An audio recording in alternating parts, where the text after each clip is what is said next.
민주당이 한국당을 제외한 다른 야당과 함께 내일 선거법을 비롯한 패스트트랙 지정 법안들의 일괄 상정을 예고했습니다. 무기한 농성에 들어간 한국당은 의회 쿠데타라며 강력하게 반발해 여야 대치는 더 격화하는 모습입니다. 유엔 안전보장이사회가 오늘 새벽 북한의 미사일 발사 문제와 대응책을 협의했습니다. 회의를 소집한 미국은 북한과의 협상에서 유연한 접근을 할 준비가 돼 있다면서 북한은 어렵지만 담대한 결정을 내려야 한다며 도발 자제를 촉구했습니다. 주한미군의 규모를 28,500명, 지금 수준으로 유지한다는 내용의 국방수권 법안에 미국 상하원이 합의했습니다. 이에 대해서 방위비 분담금 협상과 연계해 미군 철수 가능성을 언급해온 트럼프 대통령도 법안에 즉각 서명하겠다고 밝혔습니다. 원주와 동두천, 부평에 이미 폐쇄된 미군 기지 4곳이 이달 안으로 지방자치단체에 반환됩니다. 하지만 우리 정부가 미군과 오염 책임 정도를 합의하지 못해서 1,100억 원으로 추정되는 정화 비용을 우선 부담하기로 하면서 논란이 일고 있습니다. 조국 전 법무부 장관 일가 의혹을 수사하는 검찰이 조 전 장관을 20일 만에 다시 불러 조사했지만 진술을 거부한 것으로 알려졌습니다. 조 전 장관은 유재수 감찰 무마 사건과 하명 수사 의혹에 대해서도 조만간 조사받을 것으로 보입니다. 대규모 폭력 시위 주도 등의 혐의를 받는 전광훈 목사가 경찰에 출석해 조사받고 있습니다. 그동안 여러 차례 경찰의 출석 요구에 응하지 않던 전 목사는 최근 경찰의 체포영장 신청 등 강제 수사 착수 움직임에 자진 출석한 것으로 보입니다. 네, 시청자 여러분 안녕하십니까? 12월 12일 뉴스앤 이슈 시작합니다. 네, 오늘 먼저 국회로 가보겠습니다. 더불어민주당이 내일 본회의를 열어서 선거법을 비롯한 패스트트랙 법안들을 일괄 상정하도록 문희상 국회의장에게 요청하겠다고 밝혔습니다. 무기한 농성에 들어간 한국당은 의회 쿠데타라고 강력하게 반발하면서 결사항전을 강조하고 있지만 이 구체적인 방안에 대한 고심이 깊습니다. 국회 취재기자 연결합니다. 우철희 기자. 네, 국회입니다. 네, 상황이 이렇게 되면 내일 본회의 가능성이 커지는 겁니까? 네, 민주당의 의지가 강하긴 한데 결국 문희상 국회의장의 결단에 달린 것으로 보입니다. 민주당은 내일 반드시 본회의를 열어서 선거법과 공수처 같은 패스트트랙 법안들의 일괄 상정과 처리에 나서겠다고 밝혔습니다. 이인영 원내대표는 선거법만은 합의 처리하기 위해 미뤄뒀지만 자유한국당이 끝내 협상을 외면했다면서 더는 기다릴 수 없다고 말했습니다. 그러면서 문희상 의장에게 이런 뜻을 전하고 패스트트랙 법안의 상정을 요청하겠다고 강조했습니다. 본회의가 열리고 또 선거법 개정안이 상정된다면 한국당은 당연히 무제한 토론, 그러니까 필리버스터 전략으로 막아서겠죠. 필리버스터는 회기 종료와 함께 끝이 나는 만큼 민주당은 임시국회 회기를 3, 4일씩 짧게 잡아서 다음 회기 때 곧장 표결에 붙인다는 전략입니다. 내년도 총선 예비후보 등록일이 다음 주 화요일, 그러니까 17일 전에는 반드시 선거법을 처리한다는 계획입니다. 다만 이른바 4+1 협의체가 선거법에선 아직 이견을 완전히 좁히지 못한 상태인데요. 오늘까지 최종안을 마련한다는 계획으로 막판 협상을 벌이고 있습니다. 오후 2시에는 이와 관련해 바른미래당과 정의당, 민주평화당 등 야 3당이 선거법 본회의 상정과 후퇴 중단을 촉구하는 기자회견을 엽니다. 네, 무기한 농성에 나선 한국당도 절치부심하고 있는 모양새죠. 네, 속이 부글부글 끓겠지만 그렇다고 뾰족한 수가 있는 것도 아니라는 게 문제입니다. 일단 한국당은 대여 총력 투쟁을 선포했습니다. 황교안 대표가 무기한 농성에 돌입했고 의원 10여 명이 함께 본회의장 앞 로텐더홀에서 밤을 샜습니다. 황 대표는 오늘 아침 최고위원 회의도 그 자리에서 열었는데요. 예산안 날치기는 선거법과 공수처도 날치게 하겠다는 예행 연습이었던 거라고 날을 세웠습니다. 심재철 원내대표 역시 민주당과 이중대 정당들이 공수처와 의석수를 맞바꾸는 최악의 밀실 거래를 벌이고 있다고 비판했는데요. 그러면서도 마지막까지 대화의 끈을 놓지는 않겠다고 협상에 불씨만은 살려뒀습니다. 한국당은 이번 주말에도 대규모 장외 집회를 예고하며 총력 투쟁을 예고하고 있습니다. 실제로 어제 지도부와 중진의원 회의에서는 의원직 총사퇴 요구도 있었던 것으로 파악이 됐는데요. 하지만 협상론도 만만치가 않습니다.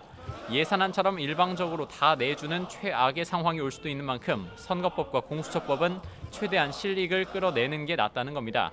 내일 또 한 번의 큰 충돌 가능성이 커지는 가운데 국회는 폭풍 전야를 방불케 하고 있습니다. 지금까지 국회에서 YTN 우철입니다. 유엔 안전보장이사회가 미국의 요청으로 북한의 미사일 발사 문제와 대응책을 협의하기 위해서 회의를 열었습니다. 미국의 켈리 크래프트 대사는 북한의 유엔 결의 위반인 도발을 피해야 하며 미국은 유연한 협상을 할 준비가 돼 있는 만큼 북한의 대담한 결단을 촉구했습니다. 워싱턴 강태욱 특파원입니다. 미국이 북한의 미사일 발사에 대응해 2년 만에 소집한 유엔 안보리 회의. 의장국인 미국의 크래프트 대사는 북한의 연이은 미사일 발사는 명백한 유엔 결의 위반이라고 지적했습니다. 그러면서 추가 도발은 북한에 기회의 문을 닫을 위험이 있다며 도발하지 말 것을 경고했습니다. 다만 미국은 협상에 유연할 준비가 돼 있다며 북한에 대담한 결단을 촉구했습니다. We remain ready to take actions in parallel and to simultaneously take concrete steps toward this agreement. We are prepared to be flexible in how we approach this matter. 반면 중국과 러시아는 유엔 안보리가 대북 제재 결의를 완화해야 한다고 밝혔습니다. 장진 중국 대사는 대북 제재 조치들을 조정할 필요가 있다고 말했고, 바실리 네벤자 러시아 대사도 지난해 북미 대화에서 긍정적인 모멘텀이 있었지만 안보리 차원에서 관련 조치가 부족했다고 말했습니다. 당사국으로 참석한 조현 유엔 대사는 북한에 미국과의 대화를 이어가야 한다고 강조했습니다. We strongly urge the DPRK to fulfill its obligations under the relevant UN Security Council resolutions and remain meaningfully engaged in dialogue with the United States. 국무부 부장관에 지명된 스티븐 비건 대북 특별대표도 회의에 앞서 안보리 이사국 대표들과 오찬 회동했습니다. 북한의 추가 도발 가능성을 막고 외교적 해결을 해나갈 수 있도록 미국에 대한 지지를 당부한 것으로 전해졌습니다. 북한이 정한 연말 협상 시한을 앞두고 도발 가능성이 커진 상황에서 미국이 전격 안보리 회의를 소집해 압박과 대화 메시지를 동시에 던진 만큼 북한의 반응이 주목되고 있습니다. 워싱턴에서 YTN 강태욱입니다. 주한미군 규모를 현재 28,500명 수준으로 유지하는 내용을 담은 국방수권 법안이 미 하원을 통과했습니다. 트럼프 대통령은 국방수권 법안이 상원 표결도 통과하면 즉각 서명하겠다고 밝혔는데요. 보도에 이종수 기자입니다. 현재 한국에 주둔 중인 미군 병력은 28,500명 정도입니다. 미국 상하원 군사위원회가 이 숫자를 유지하는 내용으로 내년도 국방예산법안, 즉 국방수권법안에 합의했습니다. 이는 올해 국방수권법에 명시된 22,000명의 주한미군 하한선을 6,500명 늘린 겁니다. 미국의 국익에 부합하거나 국방장관이 동맹국들과 협의를 거친 경우엔 이해가 적용될 수 있도록 했지만 사실상 현재 주한미군 규모를 유지하도록 제안한 것입니다. 이번 합의는 최근 트럼프 대통령이 한미 방위비 분담금 협상에서 압박카드로 주한미군 철수를 거론한 가운데 나온 것입니다. It can be debated. I can go either way. I can make arguments both ways. But I do think this. I think if we're going to do it, I think it's, they should burden share more fairly. 이랬던 트럼프 대통령이 현지 시각 11일 트위터에 주한미군 규모를 현행으로 유지하는 국방수권법안에 즉각 서명할 것이라고 말했습니다. 민주당이 다수인 하원은 내년도 국방수권법안을 찬성 377표 대 반대 48표로 승인했습니다. 이제 다음 주말쯤 상원에서 표결에 붙여질 예정인데 가결되면 대통령 서명 절차만 남겨두게 됩니다. YTN 이종수입니다.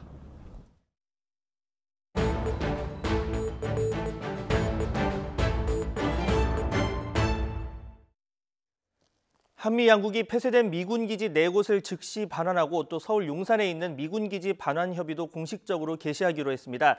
잘된 일이긴 한데 또 수십 년 동안 오염된 미군 기지를 정화하는 데 드는 비용은 우리 측이 모두 내야 할 것으로 보여서 논란이 되고 있습니다. 취재 기자 연결합니다. 임성호 기자.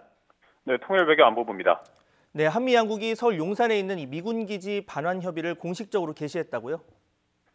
네, 어제 오후 평택 험프리스 기지에서 한미 양국이 제200차 소파 합동위원회를 열어서 용산기지 반환 절차를 개시하기로 했습니다.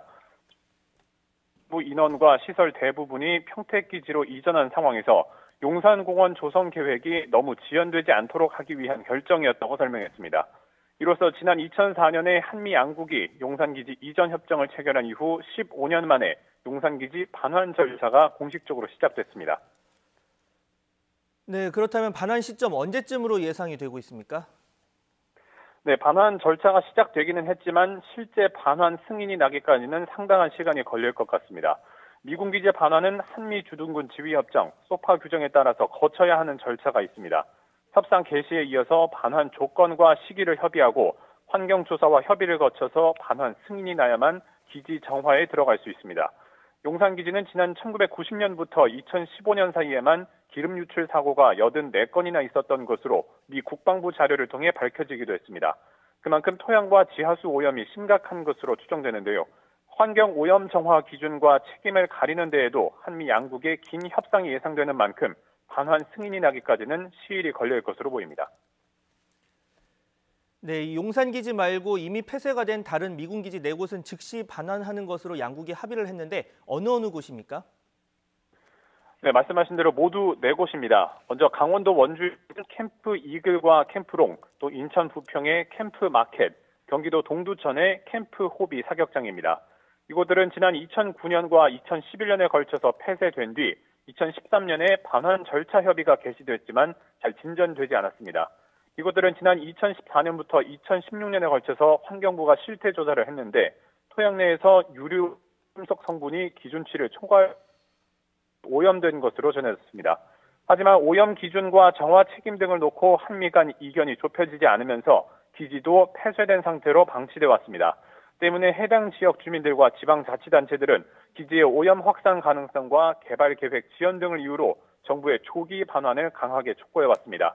마침내 정부도 지난 8월에 해당 기지 4곳의 조기 반환 추진 방침을 발표하고 석 달여 만인 어제 즉시 반환하기로 미 측과 합의했습니다. 네, 방금 이 환경 오염 정화 책임에 대해서 한미 간 이견이 좁혀지지 않은 상태다 이렇게 설명을 해주셨는데, 자 그렇다면 이 즉시 반환되는 기지의 정화 비용 어떻게 부담을 할지 정리가 된 겁니까?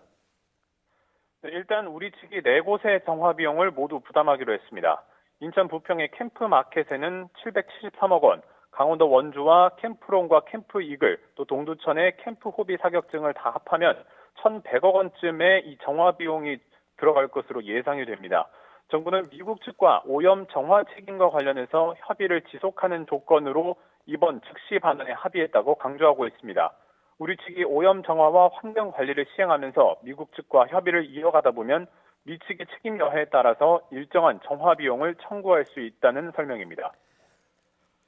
네, 정화 책임 협의는 지속하겠다는 조건이다 이렇게 설명을 해주셨고, 자 그런데 미국이 이 기지를 반환하면서 이 오염 정화 비용을 부담한 적이 있습니까? 네, 앞서 우리나라의 그 54개의 미군 기지가 반환이 됐는데 미국 측이 오염 정화 비용을 부담한 건 한 차례도 없었습니다. 미국 측은 인간 건강에 대해서 알려지거나 실질적이거나 급박한 위험에 해당하지 않는 한 원상 복구 없이 기지를 반환한다는 방침을 고수하고 있습니다. 해당 기지에서 지냈던 미군들에게 건강상 위험이 생기지 않았다는 점을 그 근거로 내세우고 있습니다. 미국은 일본과 독일 등지에 있는 미군 기지를 반환할 때도 오염 정화 비용을 부담한 적이 없습니다. 이 때문에 이번에 즉시 반환된 4개 기지에 대해서도 미국이 오염 정화 책임과 관련한 협의만 이어가고 그 책임은 지지 않을 거라는 우려도 나오고 있습니다. 네, 일부에서 제기되는 우려도 짚어보겠습니다. 이 한편에서는 정부가 오염 정화 비용을 떠안기로 한 게 현재 진행 중인 방위비 분담금 협상과 연계하려는 게 아니냐 이런 추측도 나오고 있는데 이에 대해서 정부 입장은 어떻습니까?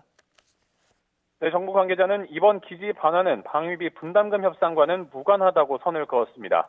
하지만 이번 오염 정화 비용 부담 결정을 통해서 우리 측이 주한미군을 위해 간접적으로 많은 부담을 지고 있다는 걸 강조할 수 있다는 해석도 나오고 있습니다.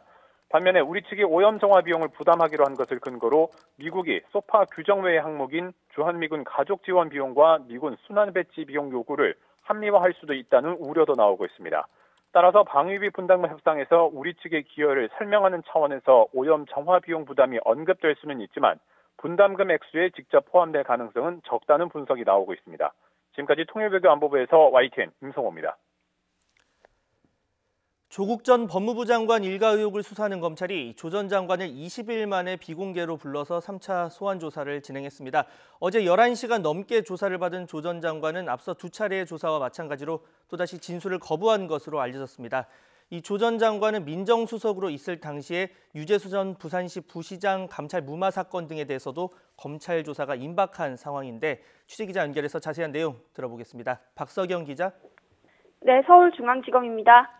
네, 조 전 장관이 어제 검찰 조사를 받은 것, 이 서울중앙지검에서 지금 진행 중인 일가 관련 의혹 수사 때문이죠? 네, 서울중앙지검 반부패 수사 2부는 어제 오전 9시 반쯤부터 저녁 8시까지 11시간 동안 조 전 장관을 불러 조사했습니다. 조 전 장관은 오후 5시 반쯤 조사를 마친 뒤 2시간 넘게 조서를 열람했습니다. 검찰은 조 전 장관을 상대로 동생이 구속 상태로 재판에 넘겨진 웅동학원 위장 소송 의혹 등에 관여했는지 추궁한 것으로 전해졌습니다. 다만 조 전 장관은 이전 조사 때와 마찬가지로 진술 거부권을 행사한 것으로 알려졌습니다. 검찰은 조 전 장관에 대한 추가 소환 여부를 검토할 예정이라고 했습니다. 하지만 진술 태도 등 조사 내용은 관련 규정과 형사사건 공개심의위원회 심의 결과에 따라 사건 처리 후 공부하겠다고 밝혔습니다. 네, 검찰이 조 전 장관을 20일 만에 다시 부른 건데 그 배경에 지금 관심이 쏠리고 있죠? 네, 조 전 장관에 대한 이번 조사는 지난달 14일과 21일에 이어 세 번째입니다. 그동안 이렇다 할 움직임을 보이지 않던 검찰이 20일 만인 어제 조 전 장관을 다시 부른 겁니다. 3차 소환 배경에는 추가 기소를 고심하고 있는 조 전 장관의 부인 정경심 교수의 재판 진행 상황과 무관치 않아 보인다는 분석이 나옵니다.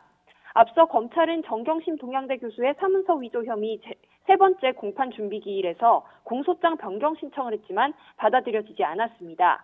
재신청도 받아들여지지 않을 가능성이 큰 만큼 검찰은 사문서 위조 혐의에 대한 사실관계를 새로 공소장에 담아 추가 기소할 방침인 것으로 전해졌는데요.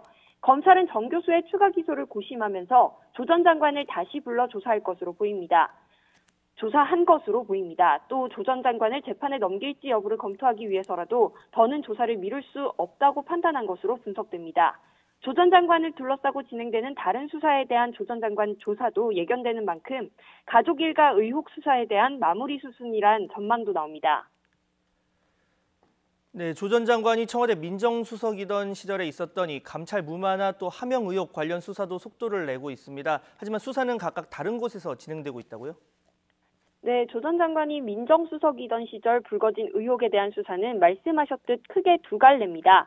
먼저 서울중앙지검 공공수사 2부는 청와대가 경찰의 김기현 전 울산시장 측근 비리 수사를 하명해 지난해 지방선거에 개입했다는 의혹을 수사하고 있습니다. 검찰은 첩보를 건넨 인물인 송병기 울산부시장과 받은 것으로 알려진 문모 행정관 이 두 사람을 소환하는 등 관련자들을 잇따라 조사하며 수사 속도를 내고 있습니다. 또 서울 동부지검 형사 6부가 유재수 전 부산시 경제부시장에 대한 청와대 민정수석실 감찰이 중단된 과정에 대해 수사하고 있습니다. 앞서 당시 감찰 라인이었던 백원우 전 민정비서관과 박형철 반부패 비서관, 또 이인걸 전 특감반장이 잇따라 검찰 조사를 받았는데요. 대부분 감찰 중단이 당시 청와대 민정수석이었던 조 전 장관 결정에 따른 것이라고 진술한 것으로 알려졌습니다. 네, 이 감찰 무마 의혹과 관련해서 지금 소환 일정 나온 게 있습니까? 네, 감찰 무마 의혹을 수사하는 동부지검 형사 6부는 조만간 조 전 장관을 불러 조사할 예정입니다. 핵심 참고인 조사를 마무리한 검찰은 변호인과 소환 일정 조율을 이미 마친 것으로 전해졌습니다. 빠르면 이번 주말에서 늦으면 다음 주쯤으로 예상됩니다. 검찰은 조 전 장관을 상대로 직권을 남용해 정상적인 감찰을 중단시켰는지 물을 것으로 보입니다.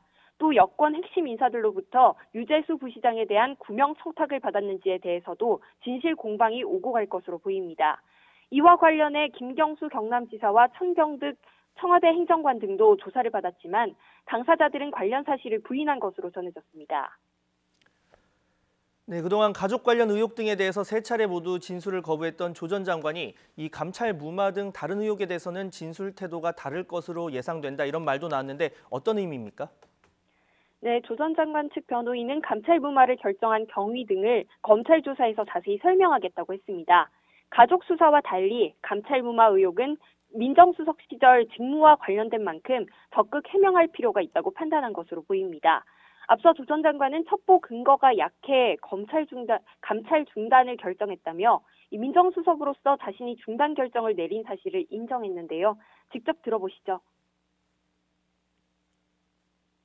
첩보를 조사를 한 결과 그 비첩보 자체에 대해서는 근거가 약하다고 보았습니다. 그래서 민정비서관실의 책임자인 백원우 비서관에게 금융위에게 통지하라고 제가 지시했습니다. 네, 이에 따라 감찰 중단을 누가 결정했느냐보다는 직권남용이 아닌 정상적인 권한 행사였다는 점을 강조할 것으로 보입니다. 지금까지 서울중앙지검에서 YTN 박서경입니다. 대규모 폭력 시위를 주도한 혐의 등으로 최근 출국 금지 조치가 내려진 전광훈 목사가 경찰에 출석해서 조사를 받고 있습니다. 이 전 목사는 그동안 조사를 일체 거부해왔는데 최근 경찰이 강제 조사에 착수하려는 움직임을 보이자 자진 출석한 것으로 분석됩니다. 취재기자 연결합니다. 부장원 기자. 네, 사회부입니다. 네, 정광훈 목사, 몇 시쯤 경찰에 출석했습니까? 네, 정광훈 목사는 조금 전인 오전 10시쯤 서울 종로경찰서에 출석해 조사를 받고 있습니다. 전 목사는 폭력 시위 혐의를 비롯해 내란 선동과 불법 기부금 모금 등 모두 6가지 혐의로 고발당한 상태인데요. 오늘은 지난 10월 서울 광화문에서 열린 대통령 하야 촉구 집회에서 폭력 시위를 주도한 혐의로 조사를 받고 있습니다. 당시 집회 참가자들이 청와대 진입을 시도하고 이를 가로막는 경찰에게 폭력을 휘둘러 40여 명이 연행됐습니다. 경찰은 당시 집회를 주도한 전 목사에게 폭력 시위 책임이 있다고 보고 조사하고 있습니다. 전 목사는 또 같은 집회에서 대통령 체포 등 내란 선동 발언을 했다는 혐의로도 고발당했습니다. 이와 함께 여러 집회 현장에서 불법 헌금을 모금해 기부금 분법을 어긴 혐의 등으로도 고발당한 상태입니다. 경찰은 일단 오늘은 폭력 시위에 관해서 조사한다는 계획이지만 조만간 다른 혐의와 관련해서도 조사를 진행할 것으로 보입니다. 전 목사는 그동안 4차례에 걸친 경찰의 출석 요구에 모두 응하지 않았는데요. 전 목사 측은 문재인 대통령이 먼저 나와 경찰 조사를 받지 않으면 응하지 않겠다며 그동안 거부 입장을 고수해왔습니다. 그러나 경찰이 최근 자신에게 출국 금지 조치를 내리고 체포영장 신청까지 검토하는 것으로 전해지자 입장을 바꾼 것으로 보입니다. 지금까지 사회부에서 YTN 부장원입니다. 인터넷을 뜨겁게 달궜던 이른바 곰탕집 성추행 사건에 대해서 대법원이 유죄 판결을 확정했습니다. 성추행에 걸렸다는 시간은 1.3초에 불과하고 또 CCTV에도 접촉 장면이 직접적으로 잡히지는 않아서 피해 진술이 사실상 유일한 증거였는데 대법원도 피해자 진술의 신빙성을 함부로 배척할 수는 없다고 판단했습니다. 취재기자 연결합니다. 조성호 기자. 네, 대법원입니다. 네, 유죄가 인정된 건데 이 판결 내용부터 먼저 정리해 볼까요? 네, 대법원 2부는 이른바 곰탕집 성추행 사건 피고인 A씨에게 징역 6개월에 집행유예 2년을 선고한 원심 판결을 확정했습니다. 강제추행 혐의를 유죄로 인정한 겁니다. 앞서 A씨는 지난 2017년 대전의 한 식당에서 모임을 마치고 일행을 배웅한 뒤 옆을 지나던 여성의 엉덩이를 움켜잡은 혐의로 재판에 넘겨졌습니다. 1심은 징역 6개월 실형을 선고하고 법정 구속했는데 이후 보석으로 풀려났고 2심은 1심과 마찬가지로 유죄를 인정하면서도 추행 정도와 가족들의 탄원 등을 고려해 집행유예로 감형했습니다. 대법원도 하급심의 유무죄 판단이나 심리 과정에 문제가 없다고 판단했습니다. 네, 이 곰탕집 CCTV가 공개되면서 사회적으로 많은 논란을 불러왔는데 이번 유죄 판단 어떤 근거가 바탕이 됐습니까? 네, 당시 CCTV 영상에는 A씨가 피해 여성과 엇갈려 지나가는 장면이 담겼는데 분량이 약 1.3초에 불과합니다. 또 A씨가 여성의 신체 부위를 접촉하는 장면은 잡히지 않았습니다. 1심에서 검찰이 구형한 벌금 300만 원보다 훨씬 무거운 실형이 나오고 법정 구속까지 되자 A씨의 부인은 인터넷에 남편의 억울함을 주장하는 글을 올리기도 했습니다. 판결이 부당하다는 청와대 국민청원도 30만 명을 넘기면서 논란이 커졌습니다. 뚜렷한 증거가 없는 상황에서 하급심은 피해자 진술이 일관성 있고 A씨의 팔이 피해자 쪽으로 향하는 장면이 있다며 강제추행을 인정했는데요. 대법원은 형사재판에 있어서 유죄 심증은 합리적인 의심을 할 여지가 없을 정도여야 하지만 모든 가능한 의심을 배제할 정도까지 요구하는 건 아니라고 밝혔습니다. 그러면서 피해자 진술 내용의 주요한 부분이 일관되고 허위로 A씨에게 불리한 진술을 할 만한 동기나 이유가 분명하게 드러나지 않는 한 진술의 신빙성을 함부로 배척해서는 안 된다고 강조했습니다. 지금까지 대법원에서 YTN 조성호입니다. 어제 강원도 정선에서 난 산불 진화율이 70%까지 올라간 가운데 진화 작업이 이어지고 있습니다. 산림당국은 오늘 오전 10시 반을 기준으로 진화율이 70%고 오전 중에 큰 불길이 잡힐 것으로 보인다고 밝혔습니다. 산불 현장에는 진화헬기 7대와 인력 150여 명이 투입됐지만 산세가 험해서 진화에 어려움을 겪고 있습니다. 앞서 어제 오후 7시 20분쯤 강원도 정선군 백석봉 구규림에서 불이 나 지금까지 산림 2헥타르가량이 탄 것으로 잠정 집계됐습니다. 건조특보가 내려진 강원도 지역에 내일까지 강풍이 불 것으로 보여 산불 비상이 걸렸습니다. 현재 강원 산간과 영동 지방에는 건조주의보가 내려졌고 울릉도 독도에는 강풍경보가 발효 중입니다. 기상청은 오늘부터 내일 오전까지 영동과 동해안 지역에도 바람이 다소 강하게 불 것으로 보여 산불 등 화재 위험이 크다며 철저한 대비를 당부했습니다.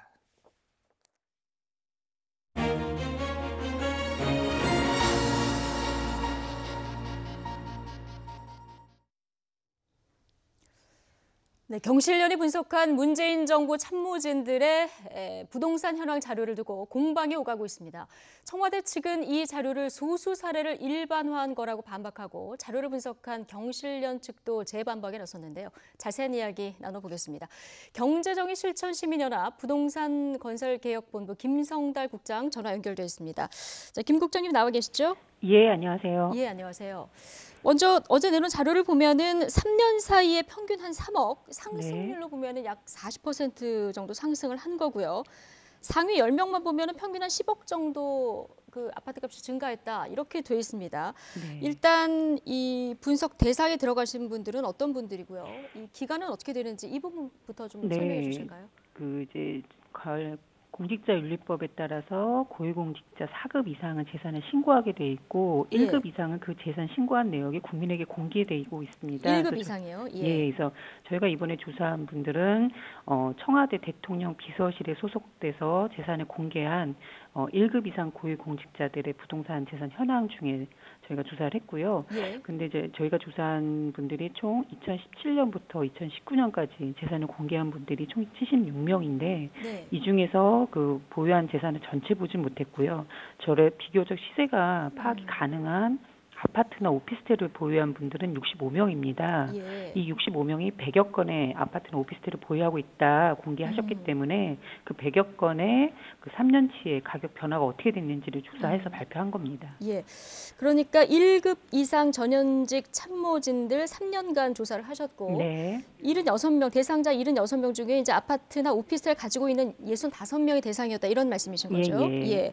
자, 그런데 상승률은 앞서 말씀을 드렸고요.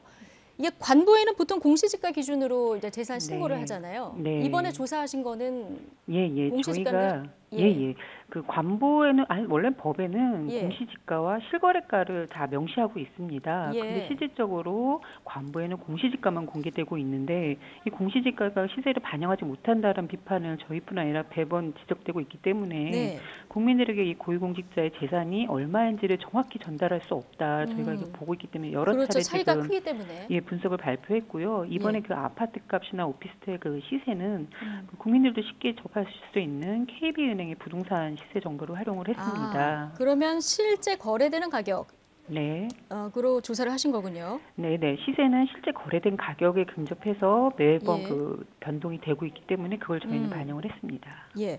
지금 청와대 핵심 관계자들은 이게 이제 소수 사례일 뿐이다. 일반화하는 것은 좀 지나치다. 이런 입장을 내놨는데요. 이 부분은 어떻게 보십니까? 예, 저희가 발표한 자료에 대해서 어제 바로 그런 인터뷰한 것들이 언론에 보도되고 있는데 저희는 이게 되게 부적절한 발언을 하신 거다. 저희가 한 게 그 한두 분의 사례가 아니라 비서실에 전수조사한 결과인데 이게 일반화되지 않다라는 건 저희 자료를 전혀 어떻게 보면 사실 파악을 하지 않으신 게 아닌가. 또 하나는 이러한 것들을 알려드리는 이유가 부동산 정책이 매우 잘못돼 있고 문제가 심각하다라는 걸 알려드리고자 하는 것인데 부동산 문제가 없는데 경찰관이 이렇게 자꾸 문제 제기하는 게 오히려 불편하다라는 식으로 말씀을 하신 걸로 보여져서 부동산 문제의 심각성도 여전히 인지하지 않고 보는 되게 안이하게 바라보고 있는 거다. 이렇게 오늘 저희를 느꼈습니다. 부동산 문제 심각성을 인지하지 못하고 있다. 자, 그런데 이분들이 이 시기에 집을 사서 오른 게 아니라 가지고 있던 집이 이만큼 올랐다는 거죠? 그래서 저희가 이제 얘기한 게 이분들이 의도를 가지고 투기를 한 거다 아니다. 그렇게 저희들은 얘기를 드리고요. 다만 이분들 대통령께서는 최근에 국민과의 대화를 통해서 부동산 가격이 하락할 정도로 안정화돼 있다고 말씀하셔서 국민들이 많이 의아해하시고 계시거든요. 근데 당장 그 청와대 안에 계신 분들의 부동산 재산도 그 재산의 흐름을 바라보면 이렇게 올랐다라는 걸 저희가 알려드려야 되겠다 싶어서 지금 계속 이 자료를 조사해서 발표하고 있는 겁니다. 그렇군요. 좀 더 안으로 들어가서 보면 재산이 가장 많이 오른 상위 10위까지 좀 보면 평균 10억 정도 이제 상승인데 앞서 말씀드렸듯이 금액으로 보면은 주현 중소벤처 비서관이 지금 가장 많이 올랐습니다. 뭐 가장 비싼 아파트를 가지고 있었으니까 이건 이렇다고 보고 상승률로 보면은 최근 주택가격 안정화되고 있다 이렇게 강조했던 김수현 전 정책실장 부동산이 가장 많이 올랐군요. 네, 그래서 저희가 참 이게 뭐 의도하지 않았지만 결과가 나온 것이고 이게 의미가 예. 있다 보는 게 김수현 전 실장께서는 사실 어디에 집을 가지고 계시면 과천에 있는 재건축 중인 아파트를 가지고 계십니다. 예. 근데 이 아파트가 최근에 재건축되고 고가 분양이 이루어지면서 이전에 비해서 가격이 많이 상승했고요. 네. 저희가 그거를 시세 변화를 조사해 보니 2017년에 약 9억 정도였는데 시세가 지금은 거의 19억 4천만 원, 그래서 약 10억 4천만 원이 올랐고 이게 2017년에 거의 배 이상의 값없이 지금 형성된 것으로 저희들은 판단이 되고 있습니다. 그래서 네. 상승률로는 가장 많이 오른 것으로 보여집니다. 물론 이제 앞서 말씀하신 대로 이제 투기는 아니지만 지금 부동산 정책을 관할하는 장하성 전 정책실장이라든가 김수현 전 네. 정책실장들 포함해서 네. 이런 분들 집값이 많이 올랐기 때문에 정부가 이제 집값 안정 의지가 있느냐 이런 데 네. 대한 아까 말씀하신 비판들이 좀 나오는 것 같습니다. 예, 맞습니다. 이번에 공교롭게도 전 정책실장들 두 분이 전임 실장님 두 분이 다 10억 이상 오른 그 상위 10위 안에 포함이 되셨고 공개 대상이 포함이 안 된 현재 김상조 실장께서 저희가 조사를 해본 결과 예. 청담동 아파트에서만 약 4억 원의 시세가 오른 것으로 파악이 됩니다. 그래서 이 한 채를 가지고 이렇게 많은 가격이 올랐다는 건 그만큼 부동산 가격이 올랐다라는 걸 보여주는 거거든요. 예. 한국도 이분들이 다주택자가 아니기 때문에 예. 그만큼 그 정부가 어떻게 정책을 쓰는지에 따라서 가격이 이렇게 크게 오를 수 있다. 그리고 이게 현실이다. 이걸 네. 좀 청와대가 제대로 좀 진실을 좀 파악을 하셔야지만 예. 대책도 근본 대책이 나올 수 있다고 저희는 보여집니다. 부동산 시장의 정확한 진단이 무엇보다 중요하다 이런 말씀을 네. 해주셨는데 그러니까 같은 기간 서울 평균 부동산 상승률이 얼마나 되느냐 이 부분도 궁금한데 네. 얼마 전에 부동산 114에서 자료를 내놨습니다. 2년 반 동안 조사를 서울 아파트 실거래 가격으로 조사를 해봤더니 네. 40% 급등했다 이런 조사 결과가 있었거든요. 예. 근데 국토부는 10% 정도 올랐다 이렇게 네. 이제 반박을 하고 있는데 너무 차이가 많이 나거든요. 네, 그래서 이제 저희들이 자꾸 이러한 사례 조사를 계속해서 알려드리고 있는 겁니다. 네. 그 실거래가 전수조사를 한 결과가 40%고, 저희가 어제 발표한 청와대 공직자들 재산도 40%가 올랐습니다. 그리고 국민은행 전체 시세를 보더라도 서울 아파트 값이 약 2억 5천만 원 이상 오른 것으로 나타나는데 도대체 정부가 가지고 있는 통계가 어떤 것인지 예. 이러한 사례들이 어떻게 반영되기 때문인지 왜 10%밖에 안 되니까 이 차이를 누군가는 검증을 해야 된다고 보거든요. 예. 그게 이제 저희가 정보를 다 가지고 있지 않기 때문에 정보를 다 가지고 있는 정부가 그 역할을 해줘야 된다. 근데 예. 그러려면 이 가격이 어떻게 산정했는지 어떤 대상을 산정했는지 이게 좀 나와서 공개 검증돼야 되는데 이러한 노력들을 정부 측에서 지금 안 해주면서 예. 안 올랐다라고만 하고 예. 있으니까 이게 국민들로서는 되게 답답한 현실이죠. 거래는 사실 뭐 공시지가로 하는 건 아니고 실거래 그렇죠. 가격이 따로 있는 거니까요. 네. 그래서 지금 공개 검증 얘기를 해주셨는데 시청자분들 우리 국민들도 들으시면서 이제 국토부랑 경실련 얘기를 좀 동시에 같이 들었으면 좋겠다 이런 생각 하시는 분들이 있을 것 같은데요.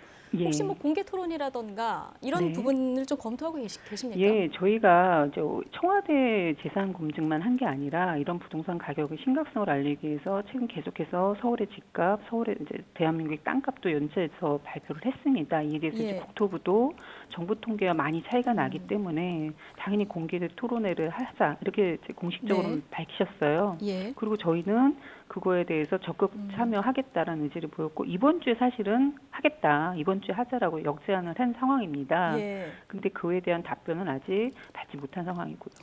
그렇군요. 어쨌든 국토부는 지금 실제 시장을 과잉 해석하는 문제가 있다 이렇게 얘기를 했는데요. 나중에 혹시 뭐 기회가 되면 양쪽의 얘기를 다 들어볼 수 있는 기회가 있었으면 좋겠습니다. 네. 얼마 전에 문재인 정부 들어서 땅값이 2천조 원 올랐다. 자, 이런 주장도 하셨거든요. 예. 이 역시 국토부에서는 좀 반발하는 이런 상황인데 이건 어떤 근거에서 네, 집계가 된 저희가 겁니까? 지금 어제 발표한 것도 그렇지만 다 기준 자료는 정부가 발표한 공시지가입니다. 아, 근데 공시지가의 각 필지별 공시지가와 그 각 필지별 시세가 다 저희가 파악이 가능하기 때문에 그걸 비교하면 그게 시세 반영률이 되는 거고 그걸 적용해서 저희가 땅값을 추정한 거거든요. 근데 예. 이번에 청와대 관계자들도 저희들 조사해봤더니 공시지가의 시세 반영률이 39%, 평균 39% 정도 불과했습니다. 근데 예. 정부는 64.8%라고 보고 있고 경실련이 너무 낮게 잡은 건 일반적이지 않다라고 지금 얘기를 하시는 겁니다.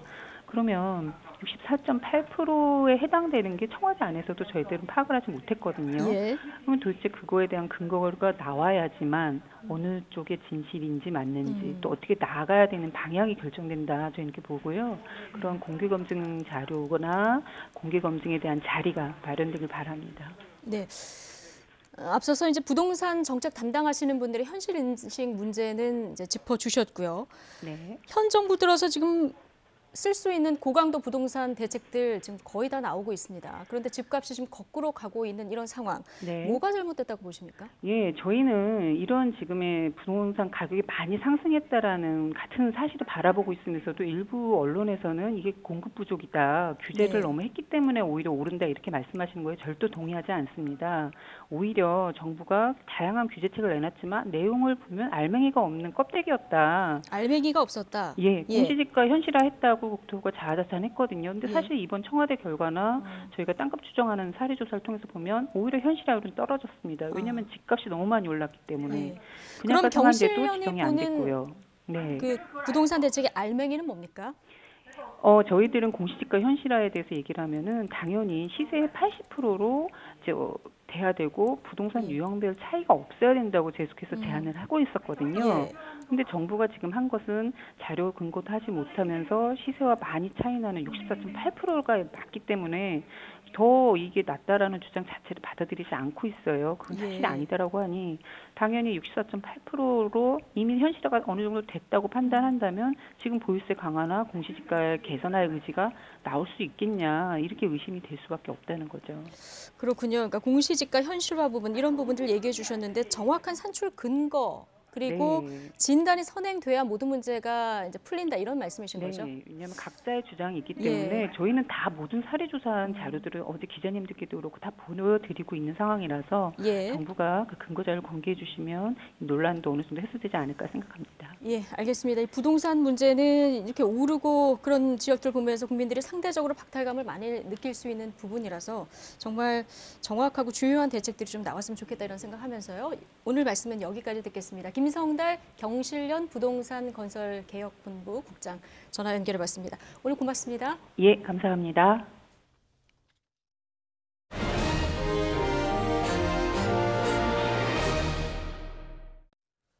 한국산 화장품이 중국 수입 화장품 시장에서 3년 연속 지켜온 1위 자리를 올해 일본에 빼앗길 위기에 놓였습니다.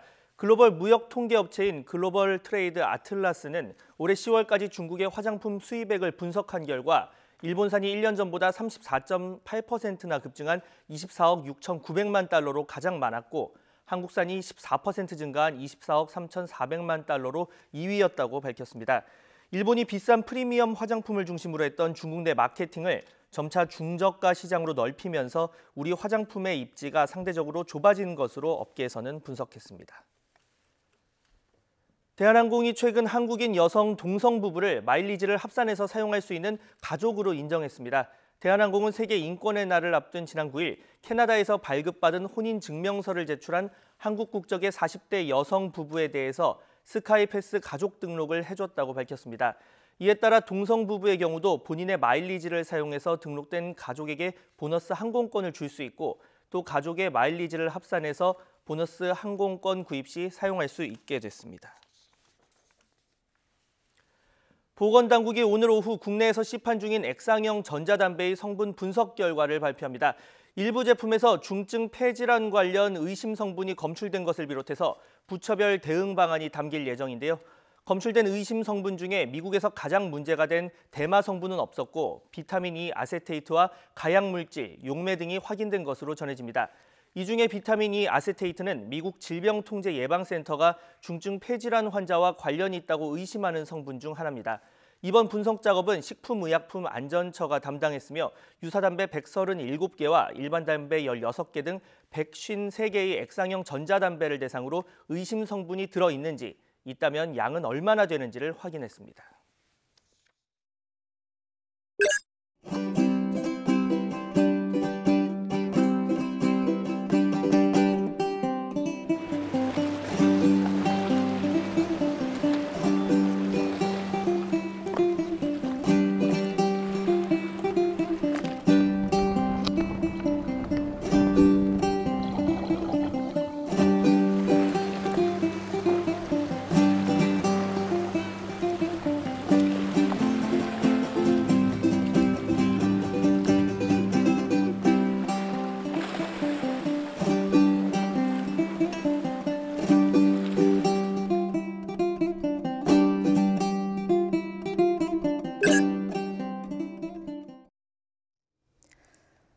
이낙연 총리 후임에 김진표 의원이 유력하게 거론됐었는데요. 정세균 전 국회의장 카드가 급부상하고 있습니다. 6선의 국회의장 출신, 입법부 수장에서 행정부 2인자로 가게 되는 첫 사례가 나올 수도 있는 건데요. 청와대는 이미 검증 작업에 들어갔다는 보도도 나옵니다. 후임 총리 인선을 두고 정세균 의장은 그런데 총리보다 출마 의사가 아직 더 강하다. 아직 이낙연 유임 카드도 남아있다. 이렇게 다양한 분석들이 정치권에서 쏟아지고 있는데요. 잠시 뒤 정치평론 고수 두 분의 전망도 들어보겠습니다. 2부에서 뵙겠습니다.